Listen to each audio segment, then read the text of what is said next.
Hello students, how are you all? I hope you all are good at your home. I am from JVM School. I will teach you English subject of class 7 and will begin by the chapter first. Chapter first, that is My Heaven. Heaven का बच्चों मतलब क्या होता है? Heaven का मतलब स्वर्ग.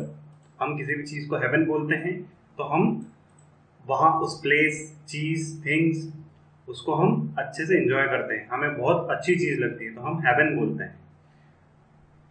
ये जो पोयम है, ये पोयम किसने लिखी है? रविन्द्रनाथ टैगोर ने लिखी है. और ये गाना है गीतांजलि. इसमें पेट्रोटिज्म दिखाया गया है, देशभक्ति दिखाई गई है. और ये जो पोयम है ये बेसिकली हमें ये बताती है कि हमें आज़ाद रहना चाहिए, हमें खुलकर जीना चाहिए, हमें किसी की रोक टोक नहीं होनी चाहिए, हमें भेदभाव नहीं करना चाहिए. तो ये सब चीज़ें ये पोयम हमें सिखाती है. ये पोयम बेसिकली पेट्रियोटिज्म के ऊपर बेस्ड है और देशभक्ति के ऊपर बेस्ड है. और जो बच्चे हैं वो बच्चे खेल रहे हैं, पिक्चर में आप देख सकते हैं. So let's start the poem which is written by Rabindranath Tagore. Where the mind is without fear and the head is held high. जहाँ दिमाग जो है वो विदाउट फियर हो. फियर किसे बोलते हैं? डर. जो दिमाग के अंदर डर नहीं होना चाहिए और जहाँ अपना जो सर है वो हमेशा ऊंचा ही रहे. तो ये जो दो लाइन है इसका मतलब ये होता है कि जो हमारी जो कंट्री है इंडिया, वो एक डेमोक्रेटिक कंट्री है जहाँ के लोग अपने जो कल्चर है उसको प्राउड फील करते हैं. तो बेसिकली ये जो कंटेक्स्ट है ये यही बताता है कि हमें कभी फियर नहीं करना चाहिए. हमारे जो माइंड है हमेशा फ्री रहना चाहिए और हमारी हेड हमेशा प्राउड फील करने चाहिए, ऊंचे रहने चाहिए. Where knowledge is free, where the world has not been broken. जहाँ नॉलेज फ्री होता है और जो वर्ल्ड है वो ब्रोकन का मतलब टूटा हुआ. तो वर्ल्ड का मतलब यहाँ पोएट ने क्या बताया है? पोएट ने यहाँ वर्ल्ड का मतलब ह्यूमन सोसाइटी बताई है. सोसाइटी, हम जिस सोसाइटी के अंदर रहते हैं तो वो हमेशा खुली हुई होनी चाहिए और जुड़ी हुई होनी चाहिए. वो कभी टूटी हुई नहीं होनी चाहिए और वहाँ जो ज्ञान मिलता है सोसाइटी में वो बिल्कुल फ्री होना चाहिए. Up into fragments by narrow domestic walls. Narrow domestic walls का मतलब जैसे कास्ट, जैसे क्रीड, लैंग्वेज. तो basically poet wants to convey us about the casteism, about the language barriers. We should not go far away from people because of the caste system, because of the language they speak, because of the division. We should not do that. हमें हमेशा एक साथ रहना चाहिए, हमें हमेशा एक दूसरे की हेल्प करनी चाहिए, हमें हमेशा एक दूसरे से जुड़ा हुआ होना चाहिए, हमें भेदभाव नहीं करना चाहिए जाति प्रजाति में. तो अप टू इनटू फ्रेगमेंट्स का मतलब division by narrow domestic walls. Domestic walls का मतलब जैसे language, creed, caste. Where words come out from the depth of the truth, where tireless striving stretches its. हमें हमेशा सच की राह पर चलना चाहिए. We should speak truth to people, to our family, and we should not tell lie. So first line, where words come out from the depth of the truth. हमें सत्यमेव जयते. So and then second line, where tireless striving stretches its. इसका मतलब ये हुआ कि जहाँ लोग इंडस्ट्रियस होते हैं, जहाँ लोग काम करते हैं, तो उनके काम में परफेक्शन होना चाहिए, वो काम बहुत अच्छे से होना चाहिए.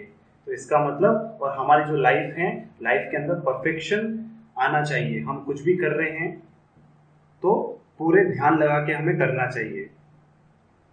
Arms towards perfection, where the clear stream of reason has not lost its way into the dreary desert, scent of dead habit.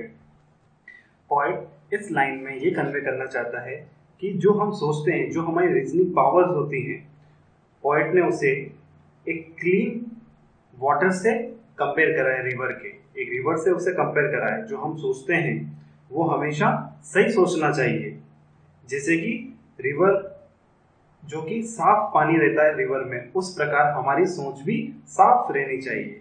And then not lost its way into the dreary desert sand of dead habit. इसका मतलब ये है कि blind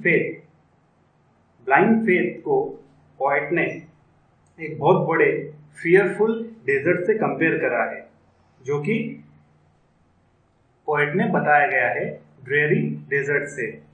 तो हमें then in where the mind is led forward by the into ever widening thought and action.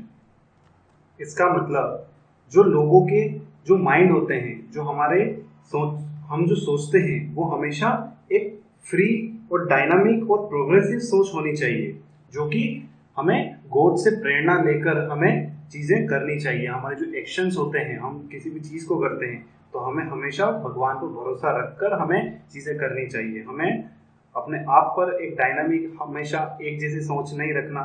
तो उस प्रकार से पोएट ने समझाया है। Then into that heaven of freedom my father let my country away. इसका मतलब ये हुआ कि पोएट जो है वो एक पॉलिटिकल फ्रीडम को नहीं देखते हुए मॉरल और स्पिरिचुअल फ्रीडम को देख रहा है। मतलब पॉलिटिकल फ्रीडम का मतलब जो फ्रीडम जो कि किताबों में है और जो फ्रीडम ओनली हवा में है, उसको ना देखते हुए जो वाक्य में है, जो मॉरल है, जो स्पिरिचुअल है, जो सोशल फ्रीडम है, वो पोएट बोलना चाह रहा है कि हमें हमेशा सोशली हमें चीज़ें करनी चाहिए। और पोएट ये भी बोल रहा है कि हमें जागना चाहिए, हमें गलत होते हुए नहीं देखना चाहिए।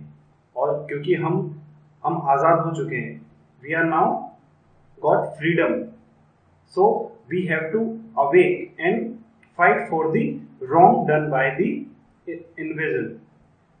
Thank you so much, students. I hope you like this poem.